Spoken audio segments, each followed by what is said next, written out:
गैसों का अणुगति सिद्धांत की अगर हम बात करें तो ये सामान्य जानकारी जो कि गैस के संबंध में भी दी है वही इसमें लिखी गई है, बिल्कुल सामान्य बातें हैं।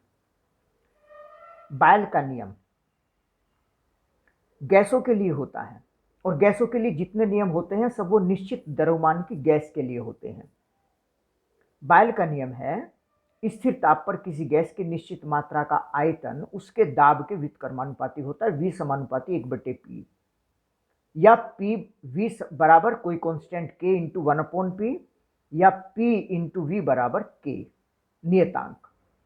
अगर गैस की दो अवस्थाओं की बात करें तो P1 V1 बराबर P2 V2, यानी किसी अवस्था में अगर दाब P1 है तो आयतन V1 है, तो अगर दाब बदलकर P2 कर दिया जाए तो आयतन V2 होगा। अगर ताप नियत रहे तो, T कांस्टेंट रहे तो। ऐसे एक चार्ल्स का नियम होता है, इसे आयतन का नियम भी कहते हैं। यह स्थिर दाब पर होता है, निश्चित द्रव्यमान की गैस के लिए ही होता है। आयतन परम ताप के अनुक्रमानुपाती होता है, या V बराबर कोई कांस्टेंट K इंटू T या V/T बराबर कांस्टेंट। अगर दो स्थिति की बात करें तो V1/T1 बराबर V2/T2, यानी एक ताप T1 पर आयतन V1 है तो दूसरे ताप T2 पर आयतन V2 होगा। एक दाब का नियम भी होता है, इसमें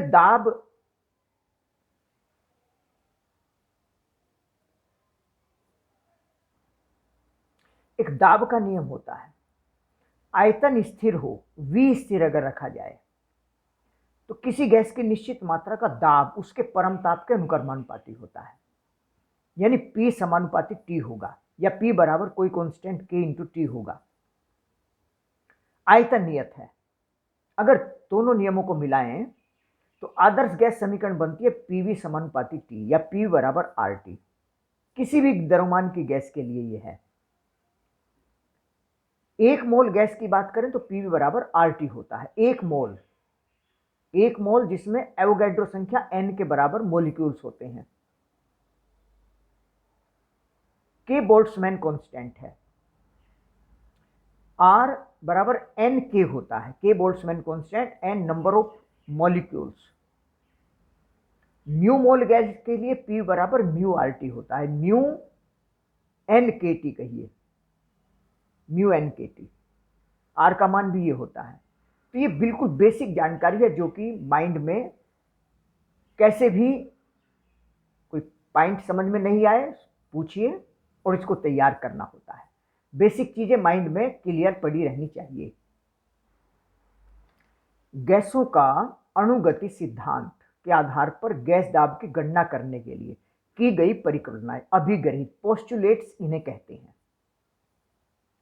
जैसे अभी बताया कि किसी बर्तन में अणु सतत गतिशील हैं, बर्तन की दीवारों से टक्कर मारते हैं, टक्कर के कारण ही दीवार पर दाब लगता है। तो उसी के लिए जो अभिगृहित है, परिकल्पनाएं की गई हैं, यानी जो मान्यताएं बनाई गई हैं, जो एक अभिधारणा बनाई गई है, वही यहां पॉइंट्स के रूप में लिखी हुई है। अच्छी तरह से पढ़ लेंगे। ये सामान्य बातें हैं सारी की सारी। गैस दाब के लिए सूत्र निकालना है। जैसे कोई भी राशि V हो और इसका x अक्ष की दिशा में घटक ये हो Vx, y अक्ष की दिशा में घटक Vy हो। हम जानते हैं कि V स्क्वायर बराबर ये Vy है तो ये भी Vy हो गया। V स्क्वायर बराबर Vx square plus Vy square. अगर 3D की बात करें, तीनों दिशाओं में खुले स्थान में की बात करें, ये तो समतल की बात हो गई जो कि सदिश राशियों में शुरू में पढ़ा जाता है। अगर हम खुले में स्पेस की बात करें, जैसे कि किसी बर्तन में गैस के अणु हैं, बर्तन है, लंबाई L, चौड़ाई L, ऊंचाई BL। ये x अक्ष हमने मानी है, ये y अक्ष है, ये z अक्ष है। ये मूल बिंदु पर एक कोना रखा हुआ है। कोई भी किसी समय अणु m द्रव्यमान का है और v वेग से गतिमान है किसी भी दिशा में। ये किसी भी दिशा में गतिमान हो, इसका एक घटक वेग का x अक्ष में होगा, एक y अक्ष में होगा, एक z अक्ष में होगा। इसी आधार पर अणु का जो वेग होगा वो under root V X square plus V Y square plus V Z square हो गया, जैसे ये होता है।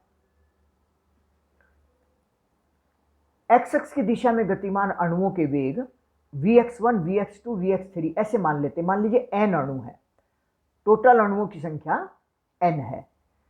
एक अणु का किसी समय एक्स एक्स की दिशा में वेग Vx1 हो सकता है, दूसरे अणु का इसी दिशा में Vx2 हो सकता है, तीसरे का Vx3 हो सकता है। इसी तरह से पहले अणु का yx की दिशा में Vy1 हो सकता है, Vy2 हो सकता है। तो ऐसे जो n अणु है Vn तक, तो हम कह सकते हैं कि Vx स्क्वायर यानी एक्स एक्स की दिशा में वेग का वर्ग इसलिए लिया है क्योंकि किसी भी अणु के वेग के संबंध में हम किसी समय सही जानकारी नहीं दे सकते हैं। सतत गतिशील है ना, तो वेग के वर्गों का औसत लिया जाता है इसमें। तो Vx1 square plus Vx2 square, इसी तरीके से Vxn स्क्वायर बटे n। जैसे अगर दो राशियों का औसत निकालना हो तो Vx प्लस Vx2 बटे 2, लेकिन यहां वर्गों का औसत लिया गया है, तो एक तरह से Vx स्क्वायर बार हो गया। ये बार का चिन्ह औसत मान। गति करने की संभावना चूंकि सारोर समान है, वितरण एक जैसा है ना बर्तन में, तो V स्क्वायर बराबर Vx square plus Vy square plus Vz square, ये तो होगा ही। और चूंकि सभी दिशाओं में गति करने की संभावना समान है, किसी बर्तन की दीवारों पर चारों ओर दाब हम देखते हैं समान होता है। इसका मतलब है कि टक्कर X X Y X Z X की दिशा में वेग सबके लगभग समान है, यानी Vx square bar, Vy square bar, Vz square bar, औसत मान सभी के समान हो गए। Vy स्क्वायर की जगह भी Vx स्क्वायर लिखेंगे, Vz स्क्वायर की जगह भी Vx स्क्वायर लिखा जा सकता है, तो 3Vx स्क्वायर बार हो गया। V स्क्वायर बार बराबर, या यूं कहिए कि Vx स्क्वायर बार बराबर V1/3 V स्क्वायर बार। एक्स दिशा की बात कर रहे हैं हम, गतिमान पहले किसी एक कण की बात कर रहे हैं जिसका वेग एक्स एक्स की दिशा में Vx1 था। तो एक टक्कर से संवेग में परिवर्तन, Vx1 वेग से टकराया, प्रत्यास्थ टक्कर है पूर्णतया, तो Vx1 वेग से वापस हट गया। संवेग में परिवर्तन आखिरी में से पहला घटाया,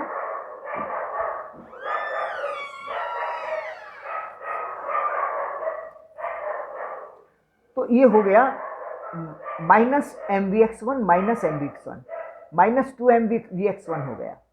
दीवार को हस्तांतरित संवेग में परिवर्तन हुआ है इसका, तो दीवार को इतना ही संवेग इस दिशा में होगा। अगर इसके संवेग में परिवर्तन इधर हुआ है तो इसके संवेग में परिवर्तन इधर होगा, प्लस का हो जाएगा। दीवार पर बल संवेग परिवर्तन की दर को कहते हैं, और दर मतलब समय। एक अणु यहां टकराया, L लंबाई है ये बर्तन की, यहां टकराया। अगर ये मान लें कि अणुओं की संख्या कम है, दाब कम है, तो यहां से ये सीधे यहां टकराता है और फिर यहां टकराता है। अगर यहां टकराता है, यहां टकराता है, इसका मतलब L लंबाई इधर चलता है, L लंबाई इधर चलता है। तो एक टक्कर के बाद में यहां जाएगा, फिर यहां आएगा, मतलब 2L लंबाई चल कर आएगा। तो इसमें समय लगेगा, समय बराबर दूरी बटे चाल, 12 बटे Vx1।